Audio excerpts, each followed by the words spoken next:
प्रमिला गांव से शहर आई थी और 12वीं कक्षा की छात्रा थी। वो पढ़ने में बहुत मेधावी थी।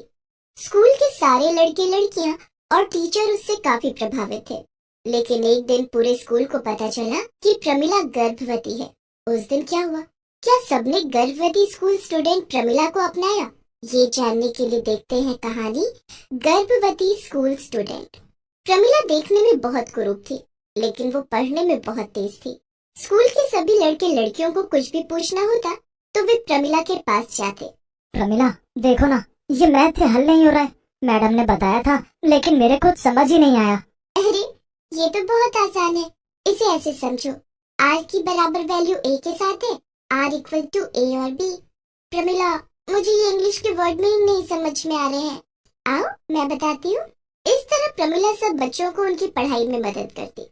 बच्चे और टीचर प्रमिला को बहुत पसंद करते थे, लेकिन कोई ये नहीं जानता था कि प्रमिला का घर कहाँ है और उसके माता पिता कौन है। स्कूल में जब भी पेरेंट्स मीटिंग होती तो प्रमिला की मौसी उसके साथ आती थी। धीरे धीरे कुछ महीने बीत गए। एक दिन प्रमिला स्कूल के लिए तैयार हो रही थी तो उसने खुद को आईने में देखा। हे भगवान, मेरा तो पेट बढ़ रहा है। कहीं मैं प्रेग्नेंट तो नहीं हूँ? अगर स्कूल में सबको पता चल गया तो मैं सबको क्या बताऊंगी? सब मेरे बारे में पता नहीं क्या सोचेंगे। उस दिन से प्रमिला बहुत परेशान रहने लगी। उसका पढ़ाई से मन हटने लगा। वो पढ़ी हुई चीजें भूलने लगी। वो बार बार अपने पेट पर हाथ फेर कर देखती कि उसका पेट कितना बढ़ा। प्रमिला, तेज बौछारे में कौन सा दृश्य बिंब है? मैम, अभी कुछ याद नहीं आ रहा है।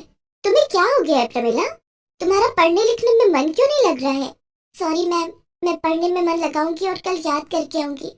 लेकिन स्कूल से घर जाने के बाद प्रमिला का पढ़ाई में बिल्कुल भी मन नहीं लगता था। वो बस अपने कमरे में बंद होकर आईने में अपना बढ़ता हुआ पेट देखा करती और खूब रोती।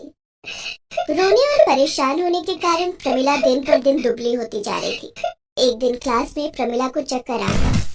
क्लास के सारे बच्चे और टीचर उसे उठाकर कॉमन रूम में ले गए और पानी के छींटे मारकर उसे होश में लेकर आए। आह, मेरा सिर चकरा रहा है। मेरी आंखों के सामने अंधेरा छा रहा है। घबराओ मत प्रमिला, हम तुम्हें डॉक्टर के पास ले चलते हैं। डॉक्टर का नाम सुनकर प्रमिला डर गई और मन में सोचने लगी, कहीं मैं सचमुच प्रेग्नेंट हुई तो प्रिंसिपल मैडम को सच पता चल जाएगा और फिर पूरे स्कूल को पता चल जाएगा। नहीं नहीं, मैं डॉक्टर के पास नहीं जाऊंगी।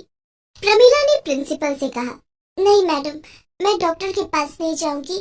तभी किसी ने पास के अस्पताल में फोन करके डॉक्टर को स्कूल में ही बुला लिया। डॉक्टर को स्कूल में देखकर, कोई बात नहीं प्रमिला, तुम डॉक्टर के पास नहीं जाना चाहती थी ना? देखो, डॉक्टर साहब खुद तुम्हारा चेकअप करने आ गए। घबराओ मत, तुम बिल्कुल ठीक हो जाओगी। डॉक्टर ने प्रमिला का चेकअप किया। चेकअप करने के बाद डॉक्टर ने प्रिंसिपल से कहा, क्या ये बच्ची शादीशुदा है? नहीं डॉक्टर साहब, ये तो 12वीं की स्टूडेंट है। ये हमारे स्कूल की सबसे तेज बच्ची है। अभी तो इसे बहुत पढ़ना है, लेकिन आप ऐसा क्यों कह रहे हैं? क्योंकि ये लड़की प्रेग्नेंट है। क्या?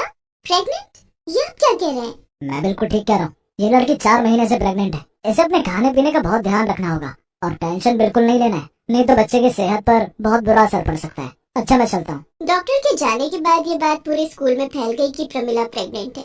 स्कूल के सभी टीचर और बच्चे उसे नफरत भरी नजरों से देखने लगे। प्रिंसिपल ने बहुत ही रूखे स्वर में प्रमिला से कहा, प्रमिला, मैं तो तुम्हें बहुत अच्छी लड़की समझती थी, लेकिन तुम तो ठीक इसके विपरीत निकली। अब मैं समझी कि क्यों तुम्हारा पढ़ाई में मन नहीं लग रहा था, क्योंकि तुम्हारा मन तो कहीं और लग रहा था। तुम्हें ऐसी गंदी हरकत करते हुए शर्म नहीं आई? तुम्हारे कारण हमारे स्कूल की बहुत बदनामी हुई है। कौन है वो लड़का जिसका तुम पाप अपने पेट में लेकर स्कूल आती हो? प्रमिला रोते हुए बोली, मैडम, आप मुझे गलत समझ रही हैं। मैं ऐसी वैसी लड़की नहीं हूँ। चुप रहो, एक तो गलती करती हो, ऊपर से जबान चलाती हो। तुम्हारे जैसी लड़की के लिए मेरे स्कूल में कोई जगह नहीं है। तुम कल ही अपनी मौसी को लेकर स्कूल आना और अपना लिविंग सर्टिफिकेट ले जाना। बेचारी प्रमिला रोते हुए अपने क्लासरूम में आई और अपना स्कूल बैग उठाकर घर जाने लगी। उसे देखकर स्कूल के सभी लड़के लड़कियां हंस रहे थे। वो देखो, गर्भवती स्कूल स्टूडेंट। इसमें इसकी कोई गलती नहीं, इसका पढ़ने में मन लगता ही नहीं था। सभी जोर जोर से हंसने लगते हैं। प्रमिला अपना स्कूल बैग अपनी पीठ पर लादकर भागते हुए स्कूल से बाहर आ जाती है। वो रास्ते पर रोती हुई जाती है और पैदल चलते हुए घर पहुंच जाती है। अरे प्रमिला बेटी, आज स्कूल में जल्दी छुट्टी हो गई क्या? तू इतनी जल्दी कैसे आ गई? रोज तो तू 4 बजे आती थी, अभी तो दोपहर के 2 बजे हैं। मौसी वो, अच्छा बातें बाद में कर लेना, अब आई गई है तो गरम गरम खाना खा ले। मौसी ने प्रमिला को खाना निकाल कर दिया, लेकिन प्रमिला खाना नहीं खा रही थी। प्रमिला, क्या बात है, तू खाना क्यों नहीं खा रही है? प्रमिला फपक फपक कर रोने लगती है। मौसी ने उसे गले से लगाकर पूछा, क्या बात है प्रमिला, किसी ने कुछ कहा है क्या? प्रमिला ने रोते हुए मौसी को सारी बात बताई। मौसी, मैं गर्भवती हूँ। आज स्कूल में मुझे चक्कर आ गया था और मैं बेहोश होकर गिर गई थी। प्रिंसिपल मैडम ने स्कूल में डॉक्टर को बुला लिया और पूरे स्कूल को पता चल गया कि मैं प्रेग्नेंट हूँ। प्रिंसिपल मैडम ने कल आपको स्कूल बुलाया है। प्रमिला की बात सुनकर मौसी भी परेशान हो गई, लेकिन उन्होंने प्रमिला को ढांढस बंधाते हुए कहा, तू परेशान मत हो प्रमिला, तुझे स्कूल से कोई नहीं निकालेगा। मैं कल तेरे साथ स्कूल चलूंगी। दूसरे दिन मौसी प्रमिला के साथ स्कूल पहुंची। स्कूल में प्रिंसिपल मैडम के सामने, देखिए शोभा जी, प्रमिला गर्भवती है और ऐसी लड़की को हम अपने स्कूल में नहीं पढ़ने दे सकते। स्कूल में पढ़ने वाले दूसरे बच्चों पर बुरा असर पड़ेगा, इसलिए प्रमिला का नाम इस स्कूल से काटा जा रहा है। प्रिंसिपल मैडम, प्रमिला को स्कूल से निकालने से पहले इसकी सच्चाई तो जान लीजिए। कैसी सच्चाई? दरअसल प्रमिला ने 10वीं तक गांव में पढ़ाई की है। हमारे गांव में लड़कियों की बहुत ही कम उम्र में शादी कर दी जाती है। प्रमिला के माता पिता ने भी इसकी शादी कर दी थी। प्रमिला का बाल विवाह हुआ है। प्रमिला का बच्चा नाजायज नहीं है। लेकिन फिर प्रमिला आपके पास क्यों रहती है? ये अपने ससुराल में क्यों नहीं रहती? प्रमिला के ससुराल वालों की दहेज के कुछ डिमांड रह गए थे, जिसे इसके माता पिता ने पूरा करने का वादा किया था। लेकिन उससे पहले एक हादसे में उन दोनों की मौत हो गई, जिसके बाद प्रमिला के ससुराल वालों ने उसे घर से निकाल दिया। प्रमिला का कोई सहारा न होने के कारण मैं इसे अपने पास ले आई।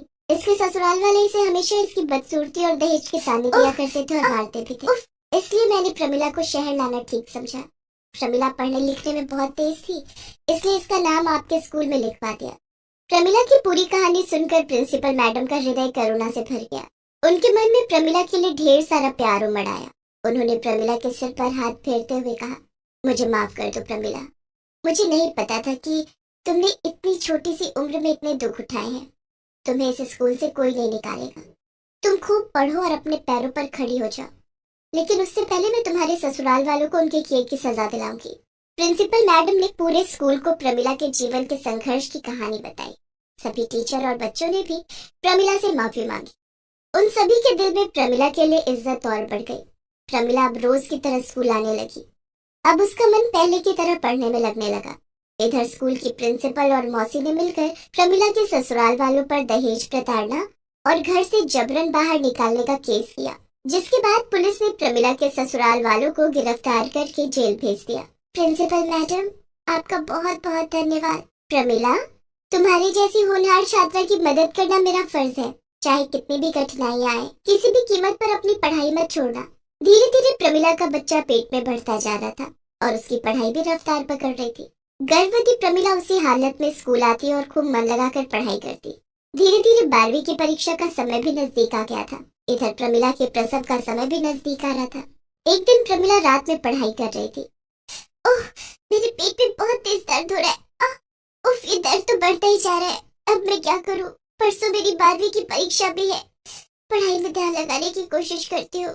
प्रमिला पढ़ाई करने की कोशिश करने लगी, लेकिन उसके पेट का दर्द बढ़ता ही जा रहा था। प्रमिला से दर्द बर्दाश्त नहीं हो रहा था। दर्द के मारे वो जोर जोर से चिल्लाने लगी। उसके चिल्लाने की आवाज सुनकर उसकी मौसी दौड़ी दौड़ी उसके कमरे में आई। क्या हुआ प्रमिला? क्या हुआ बेटी? मौसी, मेरे पेट में बहुत तेज दर्द हो रहा है। प्रमिला की मौसी उसे फौरन अस्पताल लेकर गई। अस्पताल जाकर प्रमिला ने एक सुंदर से बेटे को जन्म दिया। बेटे को जन्म देने के बाद प्रमिला फौरन परीक्षा की तैयारी करने लगी। तभी वहाँ डॉक्टर साहब आ गए। इन्हें कुछ दिनों के आराम की जरूरत है, अभी इन्हें पढ़ाई नहीं करनी चाहिए। प्रमिला बेटी, पढ़ाई बाद में कर लेना, अभी तो आराम कर। मौसी, परसों मेरी फाइनल परीक्षा है, मुझे पढ़ाई तो करनी होगी। मुझे सबसे अव्वल आना है। प्रमिला ने हॉस्पिटल में ही पढ़ाई जारी रखी और परीक्षा वाले दिन वो हॉस्पिटल से ही परीक्षा देने गई। प्रमिला अपनी गोद में अपने नवजात बच्चे को लेकर परीक्षा देने लगी। परीक्षा के बीच बीच में वो बच्चे को दूध पिलाती और साथ साथ परीक्षा भी देती।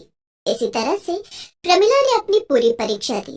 कुछ दिनों के बाद रिजल्ट आ गया और अपनी मेहनत के बल पर प्रमिला पूरे राज्य में अव्वल आई थी। उसे शहर के सबसे अच्छे कॉलेज में दाखिला मिल गया। इस तरह गर्भवती स्कूल स्टूडेंट प्रमिला ने कठिन समय में भी अपनी पढ़ाई जारी रख के सबके लिए एक मिसाल कायम किया। कॉलेज की पढ़ाई पूरी करके प्रमिला ने बैंक में ऑफिसर पद में भर्ती के लिए प्रतियोगिता परीक्षाओं की तैयारी शुरू कर दी। कड़ी मेहनत के बाद प्रमिला की नियुक्ति एक सरकारी बैंक में मैनेजर के पद पर हो गई। समय के साथ प्रमिला का बेटा भी धीरे धीरे बड़ा होने लगा। वो अपने बेटे को भी पढ़ाई के लिए प्रेरित करती।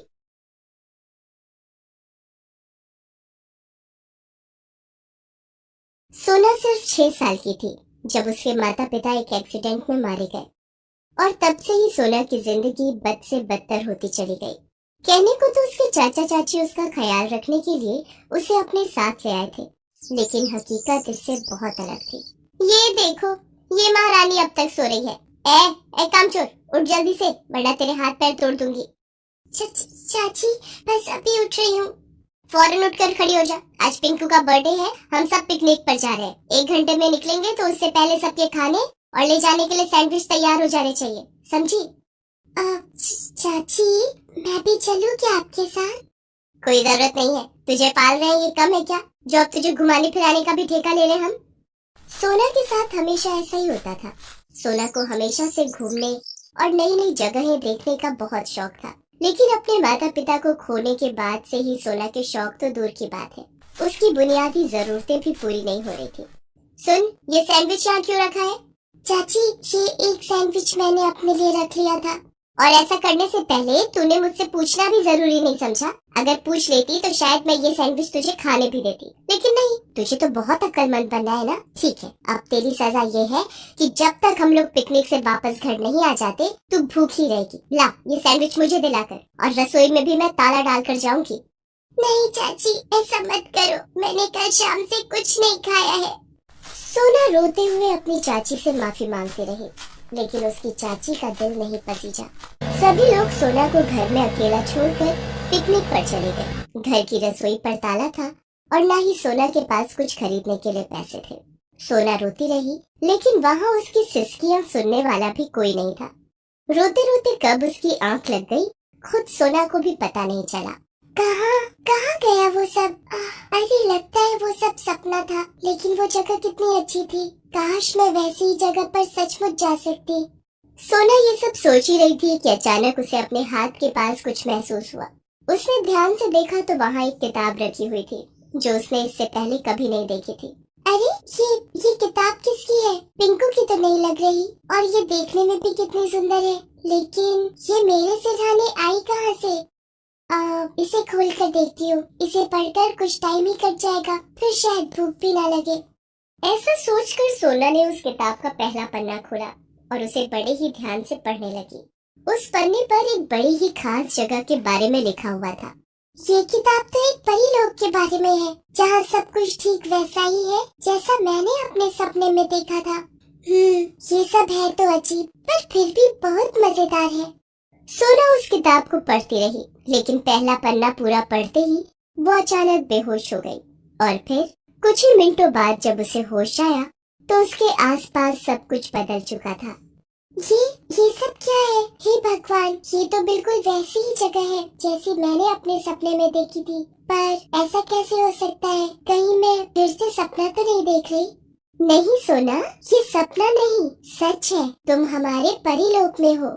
ये सारी बातें सोना से एक परी ने कही, जो उसके ठीक सामने ही खड़ी थी। सोना हैरान थी क्योंकि उस परी ने जो कुछ कहा वो बिल्कुल सच था।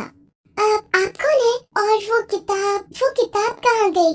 मैं एक परी हूँ, यही परी लोक मेरा घर है, और वो किताब वहीं पर है, और असल में तुम भी वहीं पर हो। यकीन नहीं होता तो ये देखो। इतना कहकर उस परी ने सोना की तरफ एक जादुई आईना बढ़ा दिया, जिसमें सोना अपने पुराने रूप और पुराने घर में ही थी और आराम से सो रही थी। वो जादुई किताब भी उसके पास ही थी। ऐसा कैसे हो सकता है? मैं वहाँ और यहाँ एक साथ कैसे हो सकती हूँ? जादू से कुछ भी हो सकता है सोना। वैसे वहाँ सिर्फ तुम्हारा शरीर है, असल में तुम यहीं पर हो। जब तक तुम यहाँ रहोगी तब तक उस दुनिया में तुम ऐसे ही सोती रहोगी। डरने वाली कोई बात नहीं है। तुम जब चाहे वहाँ पर वापस भी जा सकती हो। अब ये सब छोड़ो और ये बताओ कि क्या तुम यहाँ घूमना नहीं चाहोगी? हाँ, क्यों नहीं, मुझे ये पूरी जगह देखनी है। ठीक है, तो फिर चलो मेरे साथ, तुम्हारे लिए यहाँ बहुत कुछ है। उस परी ने सोना को पूरे परीलोक की सैर करवाई और फिर वो सोना को एक बड़े से महल में लेकर गई। कितना बड़ा महल है ये, और कितना सुंदर भी है। लेकिन यहाँ रहता कौन है? ये परी महल हमारे राजा जी का है, वो वहाँ पर उनका कमरा है। अच्छा तो चलिए ना, मुझे राजा जी से मिलना है। हाँ पर पहले तुम कुछ खा तो लो, तुम्हें भूख लगी होगी ना। परी लोग की खूबसूरती में सोना इस कदर खो गई थी कि उसे भूख का एहसास ही नहीं रहा। लेकिन फिर परी ने जब उसे खाने की मेज पर बिठाया तो उसकी आंखें चमक उठी। इतना सारा खाना? जी, ये सब मेरे लिए है क्या? हाँ सब तुम्हारे लिए है, खाओ ना। उस दिन सोना ने कई सालों के बाद जी भरकर खाया और फिर थैंक यू परी जी, सच में मजा ही आ गया। अब हम क्या करेंगे? तुम्हें राजा जी से मिलना था ना, तो फिर चले। लेकिन रुको, तुम ये कपड़े पहनकर राजा जी के सामने नहीं जा सकती। इतना कहकर परी ने अपनी जादुई छड़ी घुमाई और इसके साथ ही सोना के फटे पुराने कपड़े एक सुंदर सी पोशाक में बदल गए। अब सोना भी बिल्कुल एक परी जैसी ही लग रही थी। अब तुम राजा जी से मिल सकती हो, चलो मेरे साथ। और मेरी एक बात ध्यान से सुनो, राजा जी से अदब से बात करना, उनसे ऐसा कुछ मत कहना जिससे वो नाराज हो जाए। जी ठीक है, मैं ध्यान रखूंगी। इसके बाद वो परी सोना को राजा जी के कमरे में लेकर गई। वो कमरा बहुत ही बड़ा और शानदार था। ऐशो आराम की हर चीज थी उस कमरे में। सोना तुम यहीं बैठकर इंतजार करो, राजा जी बस आते ही होंगे। अब मैं तुमसे थोड़ी देर में मिलती हूँ। इतना कहकर परी वहाँ से चली गई और सोना काफी देर वहीं इंतजार करती रही। फिर अचानक उसे कुछ हलचल सुनाई दी। कौन कौन है? ये आप है क्या राजा जी? सोना की बात का किसी ने जवाब नहीं दिया, लेकिन उसे एक विशाल कदकाठी वाली परछाई दिखाई दी। सोना समझ गई कि ये परी लोक के राजा ही हैं। सोना ने फौरन झुककर राजा जी का अभिवादन किया। राजा जी, मैं सोना हूँ। एक जादुई किताब मुझे यहाँ लेकर आई है। यहाँ सब कुछ बहुत अच्छा है और सब लोग भी बहुत अच्छे हैं। वो परी जी, उन्होंने मुझे कितने प्यार से खाना खिलाया, मुझे ये ड्रेस गिफ्ट की। सच में मुझे यहाँ आकर बहुत अच्छा लगा। लेकिन अब मुझे वापस जाना होगा क्योंकि मेरे चाचा चाची घर आने ही वाले होंगे। उनके आने से पहले मुझे वापस जाना होगा। नहीं, तुम कहीं नहीं जाओगी, कभी नहीं जाओगी। आपका चेहरा और आपकी आवाज। नहीं नहीं, मुझे घर जाना है, अभी जाना है। देखो, तुम रो नहीं, तुम जाना चाहती हो ना, तो ठीक है, तुम जा सकती हो। सोना बुरी तरह से डर गई थी क्योंकि असल में परीलोक का राजा एक राक्षस था जो देखने में बहुत ही भयानक था और उसकी आवाज भी बहुत डरावनी थी। सोना परीलोक में एक पल भी नहीं रुकना चाहती थी, वो बस रोए जा रही थी। राजा ने फौरन परी को बुलाकर सोना को वापस उसके घर भेजने का आदेश दिया। लेकिन राजा जी, अगर सोना चली गई तो आपको उस जादूगर के श्राप से मुक्ति कैसे मिलेगी? श्राप? कैसा श्राप? ये कई साल पहले की बात है। एक बुरे जादूगर ने हमारे परीलोक पर हमला कर दिया था। उसने हमारी रानी परी और राजा जी को मार दिया। तब हमारे राजकुमार जी ने हिम्मत दिखाकर उस जादूगर का मुकाबला किया और उसे यहाँ से मार भगाया। लेकिन उस दुष्ट जादूगर ने जाते जाते हमारे राजकुमार जी को श्राप देकर एक राक्षस में बदल दिया, लेकिन वो इनका दिल नहीं बदल पाया। सच तो ये है कि आज भी अगर वो जादूगर परीलोक से दूर है तो वो इनकी वजह से ही है। अब यही हमारे राजा है, लेकिन ये मुसीबत में है। उस जादूगर के श्राप की वजह से ये धीरे धीरे बदलते जा रहे हैं और हमें डर है कि कहीं एक दिन वो श्राप इन पर पूरी तरह हावी न हो जाए। मैं समझ गई परी जी। अब आप ये बताइए कि मैं आप लोगों की क्या मदद कर सकती हूँ? वो जादुई किताब जो तुम्हें यहाँ लेकर आई, असल में वो किताब हमारी रानी जी की थी, जिसमें हमारे परीलोक का पूरा इतिहास और भविष्य दोनों लिखे हुए हैं। और उसी किताब के अनुसार तुम्हें हमारे परीलोक की अगली रानी बनना है। क्या? मैं? नहीं नहीं, आपको जरूर कोई गलतफहमी हुई है। मैं वो नहीं हूँ। नहीं सोना, उस किताब ने तुम्हें खुद ढूंढा है। इसका मतलब यही है कि हमारे परीलोक का भविष्य अब सिर्फ तुम्हारे हाथों में ही है। तुम एक पवित्र आत्मा हो और यही तुम्हारी सबसे बड़ी खासियत है।